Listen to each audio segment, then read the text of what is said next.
19 साल की अपनी बेटी की दोस्त से शादी करने वाला घटिया आदमी झूठे रोने रोता रहा अंदर, और इस अदालत ने पूरा तमाशा उसको लगाने की इजाजत दी। कंटेम्प्ट ऑफ कोर्ट लगती थी, हम खामोश होकर सुनते रहे। उसकी घटिया गलाजत हमने सारी बर्दाश्त की। मैं कहती हूँ आफरीन है उस औरत पे जो इस तरह के मर्द के साथ 28 साल भी गुजार गई है। लानत है इस जैसे लोगों पे, और मैं हैरान हूँ इस अदालत पे जिसने सारी बकवास और सारी फजूलियात तोहमतें जो है वो सुनी है। इसके ऊपर तो केस चलना चाहिए, इसको तो बंद करना चाहिए था। ये यहाँ पे कौन सा कानून चल रहा है कि जजमेंट आपने महफूज की और जजमेंट देने की बजाय आपने उसको बोलने दिए वो अल्लाह रसूल के वास्ते देके कि जो झूठ बोला है, जो बहतानबाजी है, अल्लाह का कहर नाजिल हो ऐसे घटिया लोगों पे। औरतों की कोई कम तजलील हुई है? इनको लगता है कि ये सिर्फ बुशरा बीबी की टारगेटिंग हो रही है। कितनी खवातीन है जिन बेचारियों की शादियाँ एक गलत जगह पे हो जाती हैं, वो इस एब्यूसिव रिश्ते से अगर निकल आए तो उन पे इस तरह कीचड़ उछाला जाएगा, उनकी तजलील की जाएगी। तो ये तो आप देखें, ये एहतजाज भी चलेगा और लीगल सारी कार्रवाई भी चलेगी। उम्मीद तो अल्लाह के बाद अदलिया से लगी थी, अगर अदलिया थोड़ी जान दिखा देती तो केस तो ख़त्म हो चुका था। अब ये लाशें हैं बदबूदार सड़ैन वाली जो इस तरह की अदालतें लेके बैठी हुई हैं, और खबर मानिका जैसे घटिया आदमी के साथ मैं सलाम करती हूँ बुशरा बीबी को कि आपने ऐसे गलीज आदमी के साथ 28 साल भी कैसे गुजार ली। वो वाले आंसू थे जो मगरमच्छ के होते हैं, जब नजदीक जाओ तो वो हड़प कर लेता है। 5 साल बाद झूठ बोलने आ गए, अपनी बेटियों की तो बात सुन ले जाके। तो आज काफी ज्यादा शोर भी मचाया जा रहा था और जज साहब ने भी इसको नोटिस भी किया। ये शोर कौन मचा रहा था? अपने साथ वो गुंडे लेकर आए थे पीछे, उनका पूरा इरादा ये था कि अदालती कार्रवाई डिस्टर्ब की जाए, लड़ाई झगड़ा किया जाए और उसके बाद फैसला मुअत्तल करा लिया जाए। हम तो डिसिप्लिन से बैठे रहे, सुनते रहे, सारी फजूलियात सुनी है, लेकिन जब कुछ भी नहीं बन पाया तो अदालत ने उठा के केस हाई कोर्ट को भेज दिया। खबर मोनिका साहब का मैंने ड्रामा देखा और उन्होंने जो एक्यूज़ किया खान साहब पे वो हम सब ने देखा, लेकिन हमें ये अफसोस हो रहा है कि 4 साल पहले जब ये खान साहब से इनकी शादी हुई थी तो वो खबर मोनिका क्या सत्तू पी के सो गए थे कि उस वक्त उन्हें नहीं पता था? उस वक्त उन्होंने शोर क्यों नहीं मचाया था? जब खान साहब से मराद लेने की कोशिश की थी तो उस वक्त ये कहाँ गुम थे? अब इन्हें ये सारी चीज़ें याद आ रही हैं और इन्हें शर्म नहीं आ रही है बात करते हुए, जिस तरह से वो बातें उन्होंने की और जो ड्रामा किया, शायद ग्लिसरीन लगा के रात को आए होंगी, पूरी प्रैक्टिस की होगी, स्क्रिप्ट सारा लिखा हुआ था, स्क्रिप्ट के मुताबिक एक्टिंग की और एक्टिंग करके और कमरा अदालत से भाग गए बगैर किसी फैसला सुने बगैर। और हमारे जज साहब जो माशाल्लाह से उनके मुंह में शायद डॉलर थे तो वो चुप बैठे रहे, उन्होंने कोई अपना डिसीजन भी नहीं दिया। अगर ऐसे ही इतना बड़ा केस एक एक्स प्राइम मिनिस्टर की वाइफ के साथ हुआ, अगर यही केस इसमें अगर आप इसको नॉर्मल लेंगे, इसको आप सीरियस नहीं लेंगे तो बाकी केसेस का क्या हाल होगा? जो बेचारे गरीब जो रोल रहे हैं उनके केसेस का क्या हाल होगा? ये आपने एक इतना बड़ा घिनौना जुर्म किया जज साहब ने भी उनके साथ मिलकर। क्या फीलिंग्स थी उस वक्त जब आप ये चीज़ें आप सुन रहे थे एज ए वुमेन? क्या आपकी फीलिंग्स थी? फीलिंग्स ऑफ कोर्स इतनी ज़्यादा था कि हमें बुरा लग रहा था हमें कि ये सब कुछ हो क्या रहा है, ये ड्रामा प्ले किया जा रहा है। और एक जो लेडी के साथ okay I am just coming, जो एक लेडी के साथ हुआ तो इस तरह अगर किसी और के साथ हो, जिसको अगर डिवोर्स हुई भी और वो सेकंड मैरिज करे तो हर लेडी का यही सोचेगी कि मेरे साथ यही होगा अंजाम। तो हमें जो लास्ट टाइम हमने जब हियरिंग सुनी तो उसमें हमें शर्म मार्टिन की सब बातें सुनते और अभी भी हमें यही हुआ कि ऑफ कोर्स वो तो रो रहे थे, लेकिन हमें उन्हें देख के हंसी भी आ रही थी और हमें अफसोस भी हो रहा था।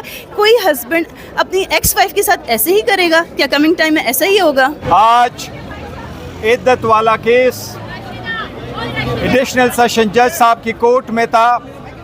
लास्ट ऑर्डर के मुताबिक जज साहब ने 9 बजे ऑर्डर अनाउंस करने के लिए रखा था।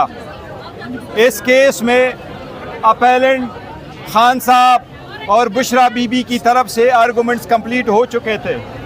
इस केस में प्रोसिक्यूशन की तरफ से भी आर्गूमेंट्स कंप्लीट हो चुके थे।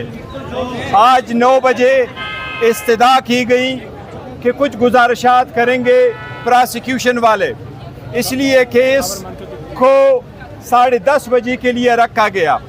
10:30 बजे इस मरतबा फिर लास्ट टाइम की तरफ जिस तरह कोर्ट में एक मरतबा हुआ था, कंप्लेनेंट खबर मानिका खुद आया, अदालत को वो कह रहे हैं कि मुझे 10 मिनट का टाइम चाहिए।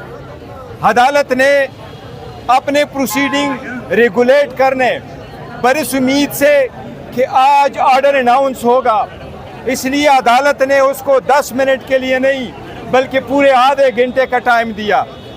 उसने बड़ी गैर अखलाकी गुफ्तगू कोर्ट के अंदर की है, ऐसे अल्फाज अदा किए जो हम इस कैमरे के सामने बता नहीं सकते।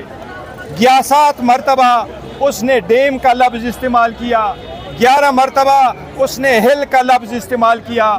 हमने जज साहब से रिक्वेस्ट की कि प्रोसीडिंग आपने कंडक्ट करने, इतने सारे लोग आए हुए हैं, हम इंसाफ की खातिर, इस केस के आखिरी फैसले की खातिर कि आज ये कंक्लूड हो और आपकी तरफ से जजमेंट अनाउंस हो, इसके लिए हम खामोश हैं। आखिर में जज साहब पे प्रेशर डाला गया, ये एक प्री प्लान की तरह हुआ है। जज साहब को कहा गया कि ये केस आप ना सुने।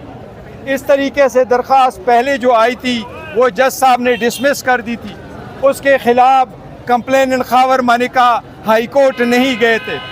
इसलिए आज जज साहब ने ये ऑर्डर किया है कि मैं हाई कोर्ट को लेटर लिखता हूँ, आज ही लेटर जाएगा, हाई कोर्ट फैसला करेगी कि ये केस दोबारा मैंने सुनना है या किसी और जज ने सुनना है। हम इसकी मजम्मत करते हैं, हम ये कहते हैं ये इंसाफ नहीं है, ये नाइंसाफ़ी है। एक मिनट, आज ही इस वक्त बुशरा बीबी और इमरान खान इद्दत केस में काफ़ी ज़्यादा हमने कमरे अदालत में देखा कि नारेबाजी की गई ख़वातीन की जानिब से, और खावर मानिका के ऊपर यहाँ पर हमने देखा कि हाथ भी उठाया गया। और यहाँ पर आज इस वक्त बुशरा बीबी और इमरान खान इद्दत केस में बड़ी खबर आ रही है और ख़वातीन इस वक्त शदीद नारेबाजी कर रही हैं। जी मिसाल बताइएगा क्या हुआ अंदर? आज काफी हंगामा खेज दिन रहा कमरे अदालत में, ये क्या हुआ आज? देखिए, मैं समझती हूँ कि इस टाइम पाकिस्तान की अदलिया महसूर है और उन्होंने अपने खत के जरिए चीफ जस्टिस काजी फायजी साहब को बताया है कि वो स्टैंड ले उनकी सिक्योरिटी का, ताकि वो इंसाफ पे मबनी फैसले कर सके। ठीक है जी, तो जनाब ये गुफ्तगू आपने सुनी, ख़वातीन बहुत ज़्यादा इस वक्त गम और गुस्से का इजहार कर रही हैं और यहाँ पर मौजूद हैं सेशन कोर्ट के बाहर। हमने बिहेव किया, लेकिन जिस तरह से खावर मानिका ने बुरी ज़ुबान इस्तेमाल की, ये तो जो इन्होंने बात की है वो तो बहुत डिसेंट वर्ड्स हैं, लेकिन उन्होंने बड़ी फोश बातें की जिसको कि कोर्ट के डेकोरम और जज साहब को उसको रोक देना चाहिए था, क्योंकि जो गुफ्तगू वो कर रहे थे और जो वो खान साहब पे जिस तरह की वो बातें कर रहे थे वो इंतहाई इखलाक से गिरी हुई बातें थी। दूसरी बात ये कि हमें बड़ा अफसोस है, हम समझते हैं कि हमें मालूम है कि इस वक्त अदलिया अपनी बका की जंग लड़ रही है, हमें ये भी मालूम है कि इस वक्त अदालतों पे काफ़ी